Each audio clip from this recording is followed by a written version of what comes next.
Hello friends, I am back with another video. और बात करेंगे आज टॉपिक स्कूल हेल्थ सर्विसेज के बारे में, जिसमें हम डिस्कस करेंगे कि स्कूल हेल्थ सर्विसेज क्या होती हैं, क्यों ज़रूरत है, क्या उद्देश्य है स्कूल हेल्थ सर्विसेज लाने के। और इसके अलावा हम डिस्कस करेंगे कि हम अपने नाखूनों की देखभाल कैसे कर सकते हैं, अपनी स्किन की देखभाल कैसे कर सकते हैं, आई हेल्थ सर्विसेज क्या होती हैं। तो सबसे पहले अगर हम बात करें स्कूल हेल्थ सर्विसेज की, तो it refers to the comprehensive health care and support services provided to students within the school settings. यानी कि जो हम बच्चों को हेल्थ केयर और सपोर्ट प्रोवाइड करते हैं स्कूल सेटिंग्स में, उसको हम स्कूल हेल्थ सर्विसेज बोलते हैं। जैसे कि आपने अक्सर बच्चों को बोलते सुना होगा कि आज हमारे स्कूल में हेल्थ चेकअप था। तो वो हेल्थ चेकअप बेसिकली क्या है कि स्कूल हेल्थ सर्विसेज, यानी कि स्कूल के द्वारा जो हेल्थ को अच्छा रखने के लिए सर्विसेज प्रोवाइड करवाई गई हैं। जैसे कुछ बच्चे क्या बोलते हैं कि आज तो हमें स्कूल में आयरन की गोलियां दी गई, आज हमें ये वैक्सीनेशन हमारी हुई, आज ऐसा हुआ, इम्यूनाइजेशन हमारी हुई। तो वो सारी स्कूल हेल्थ सर्विसेज के अंतर्गत आती हैं। It aims to promote the health, wellbeing and educational success of students. इसका उद्देश्य क्या होता है कि बच्चे की हेल्थ अच्छी हो, क्योंकि अगर हम डिटेक्ट कर लेंगे कि बच्चे को क्या प्रॉब्लम है तो उसकी हेल्थ अच्छी हो सकती है, ओवरऑल उसकी डेवलपमेंट भी अच्छी होगी। और जब बच्चा हेल्दी होगा तो ऑब्वियसली उसकी जो एकेडमिक अचीवमेंट है वो भी इम्प्रूव होगी, क्योंकि हेल्दी बच्चा होगा तो उसका जो दिमाग है वो भी अच्छा चलेगा, वो भी हेल्दी रहेगा, तो वो पढ़ाई में ध्यान भी लगा पाएगा। नेक्स्ट अगर हम बात करें objectives of school health services, यानी कि क्या उद्देश्य हैं स्कूल हेल्थ सर्विसेज लाने के, तो प्रमोट हेल्दी हैबिट्स, ताकि बच्चे को हम हेल्दी लाइफस्टाइल्स और हैबिट्स के बारे में सिखा सकें। क्योंकि जब बच्चों के स्कूल्स में ये जो हेल्थ सर्विसेज प्रोवाइड करवाई जाती हैं, जो डॉक्टर्स आते हैं वो बच्चों को बताते हैं कि क्या हेल्दी है, क्या हमें करना चाहिए, क्या नहीं करना चाहिए। तो उससे बच्चे के अंदर हेल्दी हैबिट्स आती है। प्रिवेंट इलनेस, आइडेंटिफाई करना और प्रिवेंट करना illness, injuries and health related problems. जैसे क्योंकि जब उसमें टेस्ट होते हैं, जैसे कि आईज का टेस्ट होता है, बच्चे की हेयरिंग का टेस्ट होता है, तो हम पता लगा सकते हैं कि बच्चे को क्या प्रॉब्लम है और टाइम पर उसको जो है उसकी रेमिडिएशन कर सकते हैं। Early detection, as I have already said, कि प्रिवेंट इलनेस, क्योंकि जब जल्दी पता चल जाएगा, अर्ली स्टेज में हम प्रॉब्लम का पता लगा लेंगे, तो हम उस चीज़ को रोक सकते हैं, टाइमली इंटरवीन कर सकते हैं उसमें। प्रोवाइड मेडिकल केयर, बच्चे को basic medical care, first aid और इमरजेंसी सर्विसेज प्रोवाइड करवाना। हेल्थ एजुकेशन, एडुकेट करना स्टूडेंट्स को, टीचर्स को, पेरेंट्स को हेल्थ रिलेटेड टॉपिक्स पर, क्योंकि बच्चा अभी इतना बड़ा नहीं है कि अपना ध्यान खुद रख सके। तो टीचर्स और पेरेंट्स को भी नॉलेज होनी चाहिए कि उसके लिए क्या चीज़ें ठीक है, क्या चीज़ें ठीक नहीं है। न्यूट्रिशन काउंसलिंग, कि बच्चे के अंदर हेल्दी ईटिंग हैबिट्स आए। जैसे बच्चों को सिखाया जाता है कि ये नूडल्स, चाउमीन वगैरह डेली नहीं खाने चाहिए, ये हेल्दी नहीं होता है। कुछ कुछ स्कूल्स में तो क्या होता है, बच्चों के टिफिन भी चेक होते हैं ये देखने के लिए कि बच्चा कितना हेल्दी खा रहा है, कि बच्चा बैलेंस्ड डाइट ले। मेंटल हेल्थ सपोर्ट, काउंसलिंग वगैरह ऑफर की जा सके बच्चों को। अगर लगता है कि किसी बच्चे को मेंटल हेल्थ कंसर्न है, एंग्जाइटी हो जाती है या स्ट्रेस हो जाता है, तो ये सभी हेल्थ सर्विसेज के अंतर्गत आती हैं। क्रॉनिक डिसीज मैनेजमेंट, जैसे किसी बच्चे को क्रॉनिक डिसीजेज जैसे डायबिटीज, अस्थमा, तो अवेयर भी हो टीचर्स भी, स्टूडेंट्स भी, कि किस तरीके से उस बच्चे को ट्रीट करना है। इनकेस बच्चे को अस्थमा अटैक आ जाता है तो कैसे उसकी हेल्प करनी है, ये सारी चीज़ें पता होनी चाहिए। इम्यूनाइजेशन सर्विसेज, हेल्थ सर्विसेज के अंतर्गत ही वैक्सीनेशन और इम्यूनाइजेशन प्रोग्राम्स भी आते हैं, बच्चों की वैक्सीनेशन करी जाती है।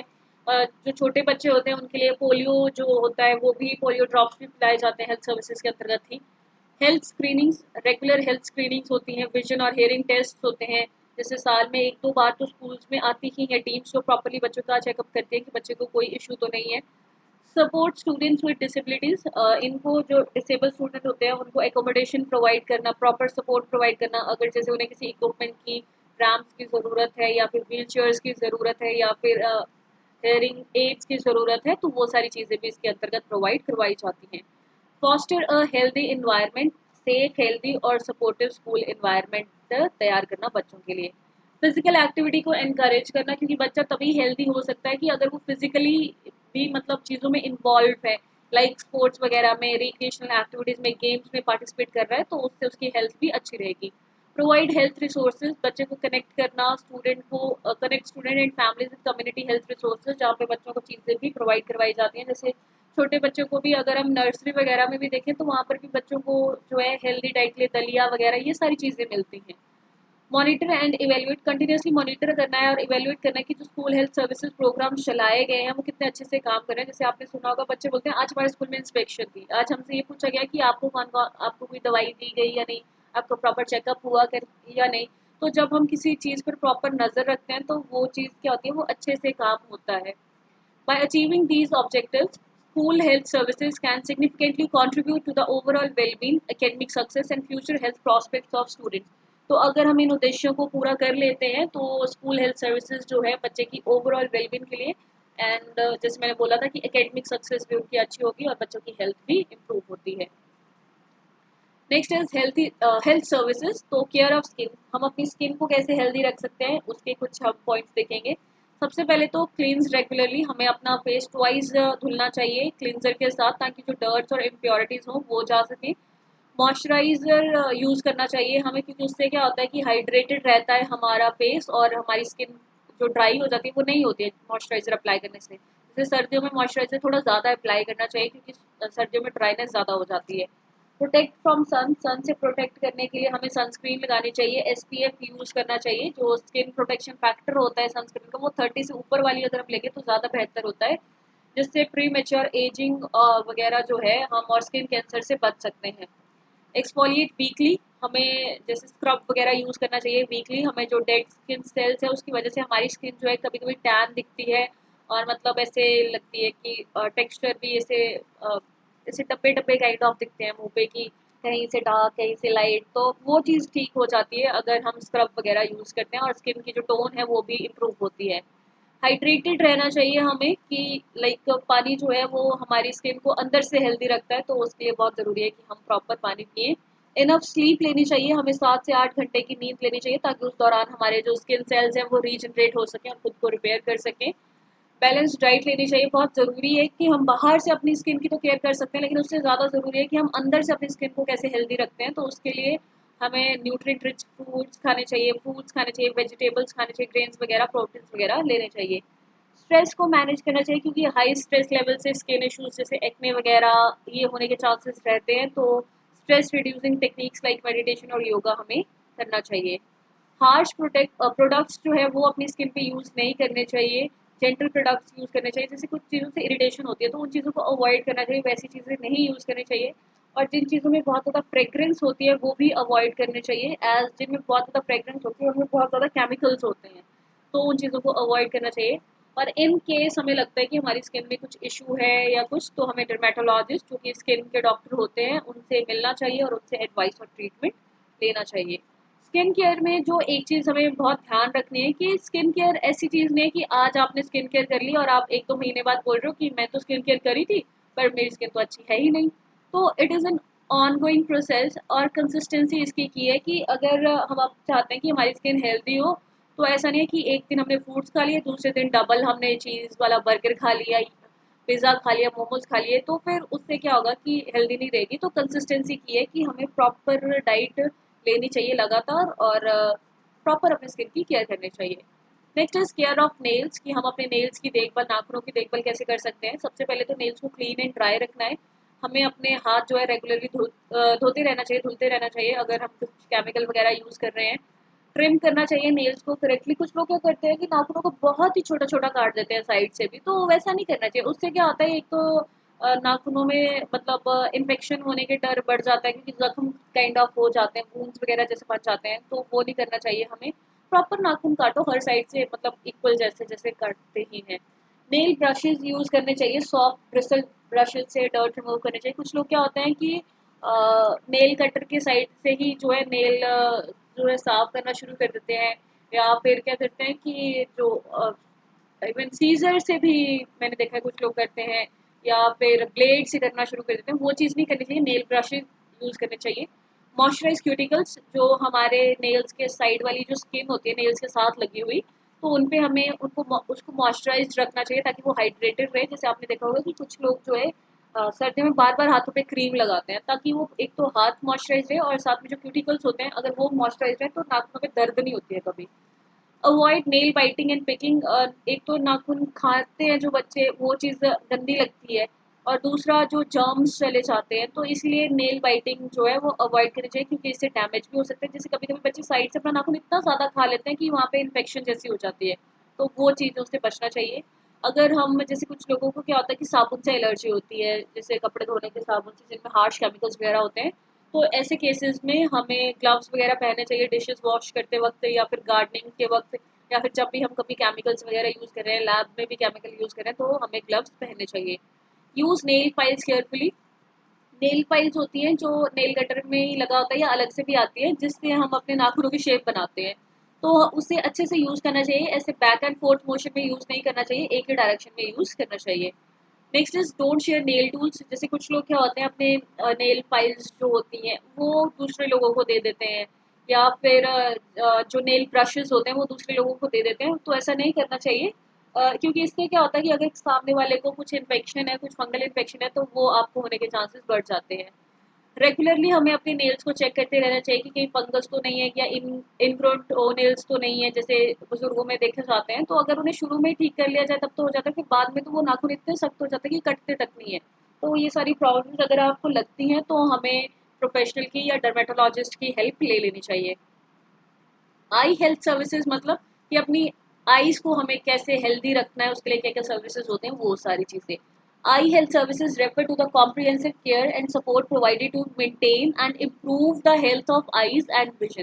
कि आईज की हेल्थ को इम्प्रूव करना और विजन को इम्प्रूव करना, उसके लिए जो भी सपोर्ट सर्विसेज प्रोवाइड करवाई जाते हैं उसको आई हेल्थ सर्विसेज बोलते हैं। इनका मेन एम क्या होता है कि प्रिवेंट करना, कि कोई आंखों में बीमारी हो ही ना, डिटेक्ट करना, अगर कोई है तो उसे हम डिटेक्ट कर पाएँ, and treat I related disorders. और अगर कोई डिसऑर्डर हो गया है तो उसको कैसे ट्रीट करना है, ताकि जो हमारा विजुअल फंक्शन हो वो बहुत अच्छा हो सके और क्वालिटी ऑफ लाइफ इंप्रूव हो सके। क्वालिटी ऑफ लाइफ हम इस सेंस में कह रहे हैं क्योंकि आंखें जो होती हैं वो बहुत इंपॉर्टेंट होती हैं एक हेल्दी लाइफ जीने के लिए। तो अगर हमारे पास आंखें हैं तो हमें उनकी देखभाल अच्छे से करनी चाहिए। उसके लिए ज़रूरी है लाइक हम रेगुलर अपना आई एग्ज़ाम करवाएं, हर 1-2 साल में हमें डॉक्टर से अपना आई चेकअप करवाना चाहिए। सन ग्लासेस पहनने चाहिए हमें यूवी रेज से खुद को प्रोटेक्ट करने के लिए। और जब भी हम पढ़ाई करें या कंप्यूटर पर वर्क करें तो कभी भी अंधेरी जगह पर ना करें, प्रॉपर लाइटिंग जहाँ पर हो वहीं पर करना चाहिए, क्योंकि इससे आंखों पर बहुत ज़्यादा इफेक्ट पड़ता है और हमारी आंखें बहुत जल्दी ख़राब भी हो जाती हैं, एंड इवन डार्क सर्कल्स भी पड़ जाते हैं। तो हमें ये अवॉइड करना चाहिए कि जहाँ पर अंधेरी जगह हो वहाँ पर पढ़ाई वगैरह ना करें, प्रॉपर लाइट में ही पढ़ाई करें या फिर कंप्यूटर यूज़ करें। हमें 20-20 का रूल फॉलो करना चाहिए, 20-20-20 का। इसमें क्या होता है कि हर 20 मिनट के बाद हमें स्क्रीन से दूर देखना है और किसी और चीज़ पर फोकस करना है, 20 फीट अवे हो जो 20 सेकेंड के लिए। इससे क्या होता है कि हमारी आईज जो है, जो स्क्रीन पर ही टिक गई थी वो थोड़ी इधर होती हैं, तो जिसकी वजह से क्या होता है कि आंखों की रोशनी जो है वो अच्छी बनी रहती है। Blink regularly. हमें जब भी कंप्यूटर पर काम कर रहे हो या कुछ, तो हमें अपनी आंखों को ब्लिंक करते रहना चाहिए ताकि आंखों में ड्राइनेस ना हो जाए। हाइड्रेटेड रहना चाहिए, पानी बहुत ज़्यादा ज़रूरी है। हम किसी भी हेल्थ रिलेटेड इशू की बात करें तो अगर हम हाइड्रेटेड रहते हैं तो आधी प्रॉब्लम्स तो वहीं सॉल्व हो जाती है, तो इसीलिए बोलते हैं कि ज़्यादा से ज़्यादा पानी पीना चाहिए। So drink plenty of water to keep your eyes moist and comfortable. और अगर कुछ इरिटेशन वगैरह भी होती है तो हमें अपनी आईज को जेंटली पैड करना चाहिए, ऐसे रब नहीं करना चाहिए। जैसे कुछ लोग क्या होते हैं एकदम रब करने लगते हैं आंखों को, वो नहीं करना चाहिए। और जैसे अगर आप कॉन्टैक्ट लेंसेज यूज़ कर रहे हो तो उन्हें अच्छे से क्लीन करना चाहिए, जैसे उन्हीं के साथ डिसइंफेक्टेंट्स आते हैं कि कैसे इन्हें क्लीन करना है, तो वो प्रोसीजर अच्छे से फॉलो करना चाहिए। और किसी के लेंसेज को बिल्कुल ही नहीं पहनने चाहिए। Wear protective eyewear. अगर हम जैसे धूप में जाते हैं तो गॉगल्स लगाने चाहिए। अगर हम लैब में काम कर रहे हैं तो हमें ग्लासेस लगाने चाहिए, जैसे वो लैब के अलग से ग्लासेस आते हैं, ताकि हमारी आईज को हम बचा सकें। Quit smoking. स्मोकिंग से क्या होता है, कैटरेक्ट्स और बाकी आई रिलेटेड प्रॉब्लम्स होने के चांसेस बढ़ जाते हैं, तो हमें स्मोकिंग नहीं करनी चाहिए। रिफ्रैक्टिव एरर करेक्शन, जैसे कि कुछ जैसे नियर साइटेडनेस, फार साइटेडनेस जो कि रिफ्रैक्टिवनेस की वजह से होती है, उनका भी प्रॉपर ट्रीटमेंट हमें करवाना चाहिए। अगर ग्लासेस से ठीक होता है तब भी ठीक है, नहीं तो अगर सर्जरी वगैरह करवाने के लिए डॉक्टर सजेस्ट करे तो वो भी करवानी चाहिए। आई इंजरी केयर होनी चाहिए, इन केस कुछ आई इंजरी हो जाती है तो इमरजेंसी ट्रीटमेंट वगैरह ये भी आई हेल्थ सर्विसेज के अंतर्गत आता है। बच्चों की आईज की हमें प्रॉपर केयर करनी चाहिए ताकि बच्चों को स्टारबिस्मस वगैरह यानी कि जो भैंगापन वगैरह होता है ऐसी चीज़ों से भी बचाया जा सके। Low vision rehabilitation. अगर हमें लगता है कि बच्चे का विजन आ सकता है, थोड़ी उसकी आई साइट वीक हुई है, तो उसे हमें डेली फंक्शनिंग के ज़रिए की एक्सरसाइजेस बताई जाती हैं, कुछ विटामिन्स वगैरह दिए जाते हैं, योगा वगैरह के ज़रिए अगर हम उसकी जो विज़न है वो इम्प्रूव कर सकते हैं तो वो करना चाहिए। सर्जिकल सर्विसेज जैसे कि कुछ कैटरेक्ट रिमूवल वगैरह के लिए अगर सर्जरीज़ की ज़रूरत है या रेटिनल डिटैचमेंट रिपेयर वगैरह के लिए है, तो वो चीज़ें भी होनी चाहिए। Then the most important is education and awareness, यानी कि पेशेंट्स और कम्युनिटीज़ को अवेयर करना आई हेल्थ के लिए, डिसीज़ प्रिवेंशन के लिए और प्रॉपर आई केयर प्रैक्टिसेस के लिए। By providing these comprehensive services, eye health services aims to protect and preserve vision, improving overall quality of life. तो अगर हम ये सर्विसेज बच्चे को प्रोवाइड करवाते हैं तो हम क्या करते हैं कि उसके जो विजन है उसको प्रिजर्व और प्रोटेक्ट कर सकते हैं। अगर आपकी आंखें आज ठीक है ना तो ज़रूरी नहीं कि 2 साल बाद भी ठीक हो, तो वो 2 साल बाद भी वैसी ही ठीक रहे, हमारी लाइफ की क्वालिटी वैसी ही बनी रहे। उसके लिए बहुत ज़्यादा ज़रूरी है कि आई हेल्थ सर्विसेज की बच्चे को नॉलेज हो। सो आई जस्ट होप कि आपको ये टॉपिक क्लियर हो गया हो। फिर भी कुछ डाउट है तो आप कमेंट सेक्शन में मुझसे पूछ सकते हैं। Thank you and stay connected for more videos.